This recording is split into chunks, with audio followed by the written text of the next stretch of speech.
one of the most effective ways to get through depression is you need to, one, understand your mental health, and two, you need something to help you through your mental health.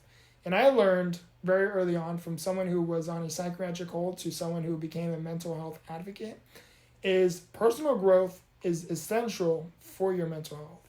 If you are in a depressional state, you need to grow, you need to find something to help you through that thing. Now, for me, being on a psychiatric hold, a little bit about my journey is I was going through a lot, both personally and professionally.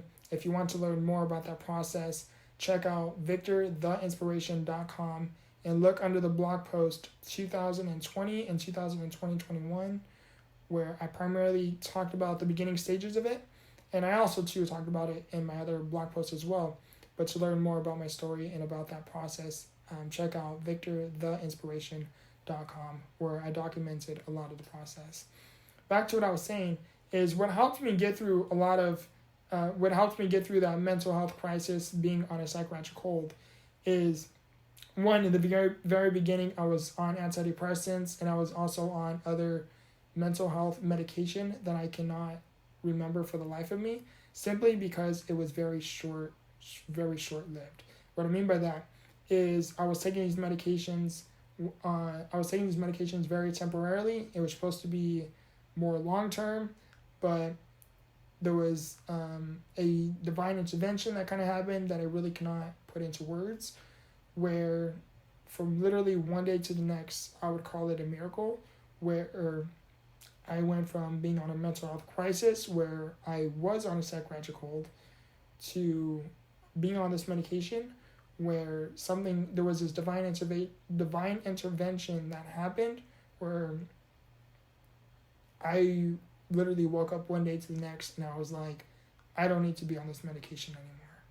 And getting through that process was not the easiest, simply because my mom and my family, my siblings at the time, I had that support system. I am very fortunate about that.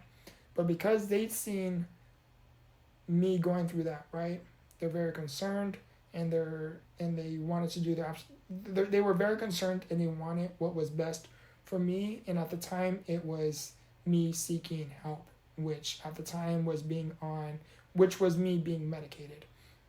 Getting through that process was not easy, and that was a journey within itself. And by some miracle, I would call it, is my mom was able to say, okay, you know what? I trust you, and I am willing to see how this next journey goes, where if you say you don't need it, let's do a trial run and see how it works for you. And I believe I was on these antidepressants for roughly a month, maybe if that. I want to say it was less than a month. And I began my healing process. I began my healing journey. And the reason why I wanted to share that with you is because I want you to get a visual understanding as to where I was. I am not just someone who's providing information. I am providing information based off of my own life experiences. Now, of course, everybody is different. I want to highlight that and make that quick disclaimer that everybody has their own journey, and everybody has their own mental health journey and circumstances going on. So please consult with your doctor first. But this is just me talking about my story, and I wanted to share it in hopes that it helps someone else who may be going through a mental health crisis as well. Mental health and personal growth are very essential, and that connection needs to coincide with one another. Because when you are going through your mental health journey, or whatever it is you are going through with your mental health, you need something to get you out of that depressive state. You need something to help you get through what it is you were going through. And for me, that was integrating personal growth into my daily journey. Personal growth meaning finding ways to better oneself, finding ways to improve oneself, finding things to help me through what it is I'm going through. And in order to improve, you need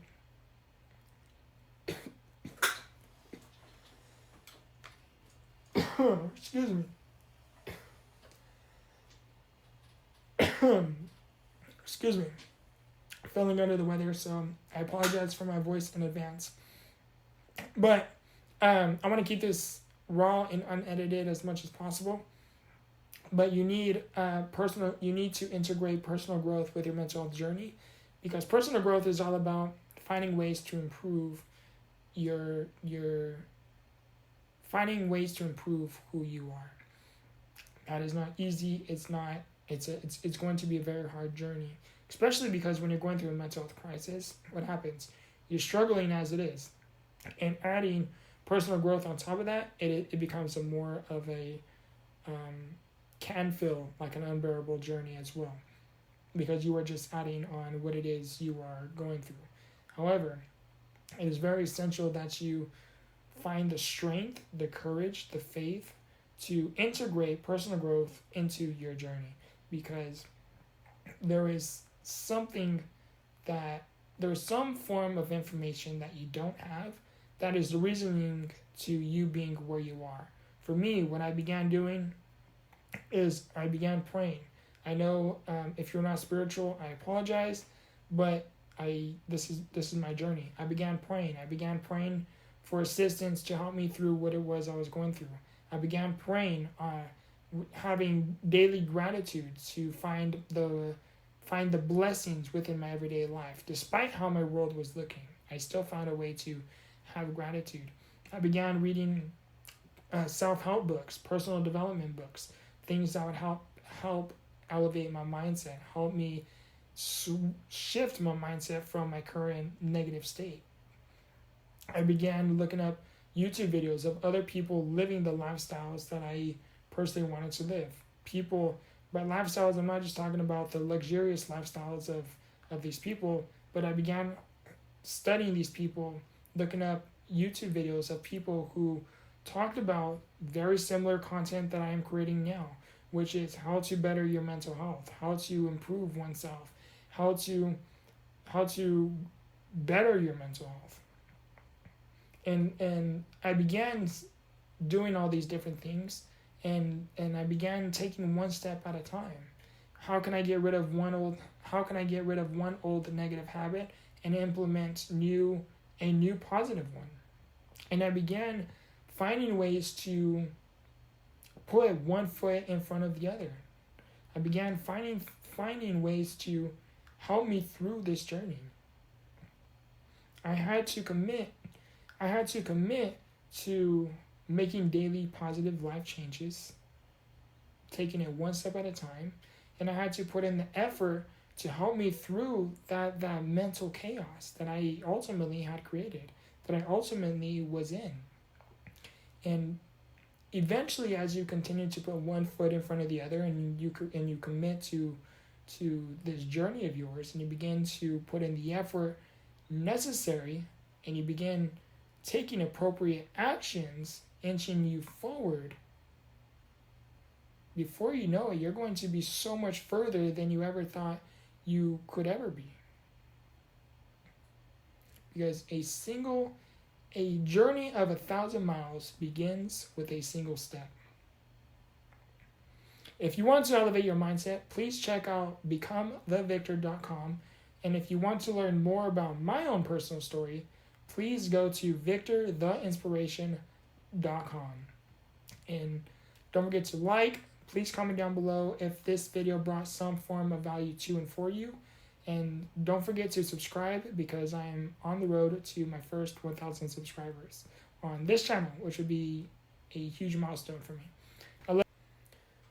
To my family and friends, if you ever wonder why I oftentimes do not say thank you whenever you give me a compliment or whenever you give me some form of encouragement, if you ever wonder why I personally do not say thank you, it's very rare if you ever hear me say thank you, whether in person or through messages, is because Patrick Bet-David, who was a serial entrepreneur, investor, he taught me that be careful who you take compliments from.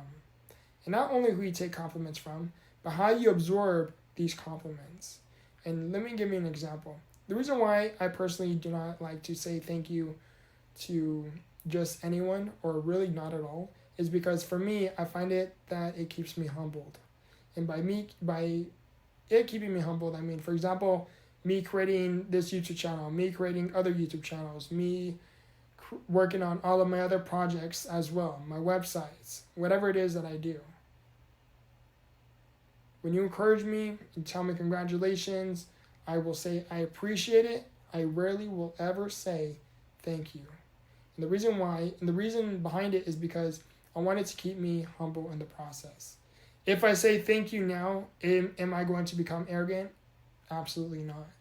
But I don't want to feed my mind, or I don't want to condition myself where it may not affect me now, but when something is consistent enough, things can become habitual. Things can influence you, especially when it comes to your mind, your heart.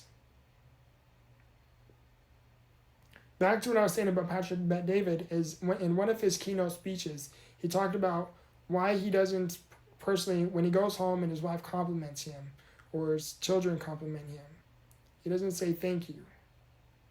He says because he wants to separate his personal life and his professional life. So whatever happens at work, he doesn't take home with him those achievements. Yeah, does it feel good to have someone congratulate you or I don't want to say put you on a pedestal, but congratulate you or give you high praise for what it is you are doing?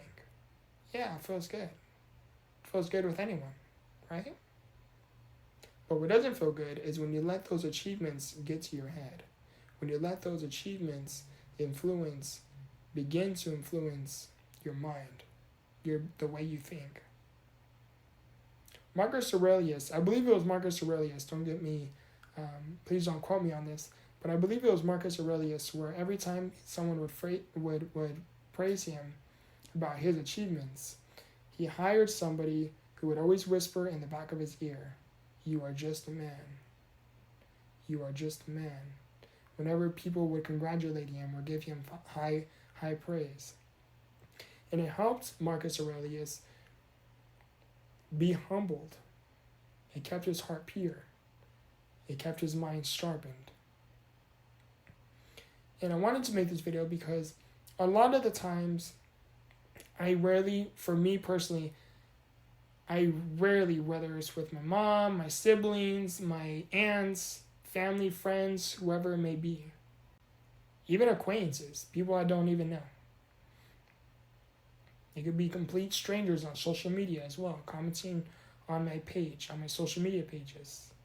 And if you really look or pay attention, it's 9 out of 10 times, 99% of the time, I don't say thank you. But I will say I appreciate it, because I do appreciate it.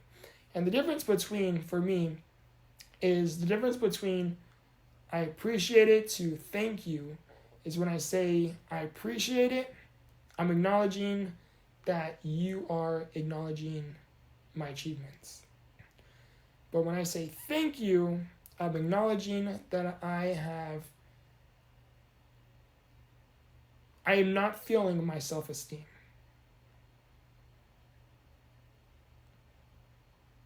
When I say I appreciate it, I'm acknowledging that you acknowledge what I did, and I move on with whatever it is I'm doing. But when I say thank you, I don't want it to become a lingerance in my mind. Like, you know what that person said about how amazing it is doing what it is you do, or how great it is for doing all these different things. I don't want to begin saying thank you, because if you begin to say thank you long enough, I feel like it can influence your ability to think. I feel like it can influence I feel like it has the ability to influence your mind. And I don't want that.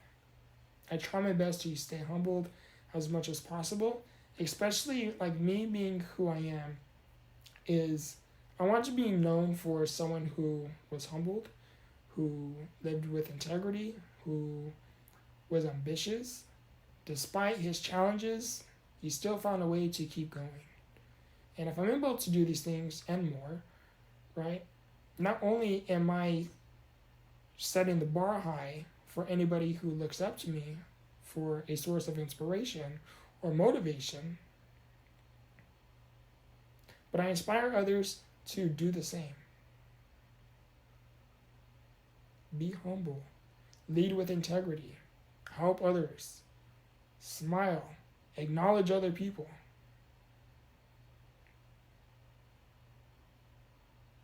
And for me, I would just love to be known as someone who not only shared what he knew, but was able to become some form of an influence where I helped you. Because the big picture is, then it becomes a domino effect. I help you, you help another. And it goes on and on and on. And to me, that's how we all create a massive positive change.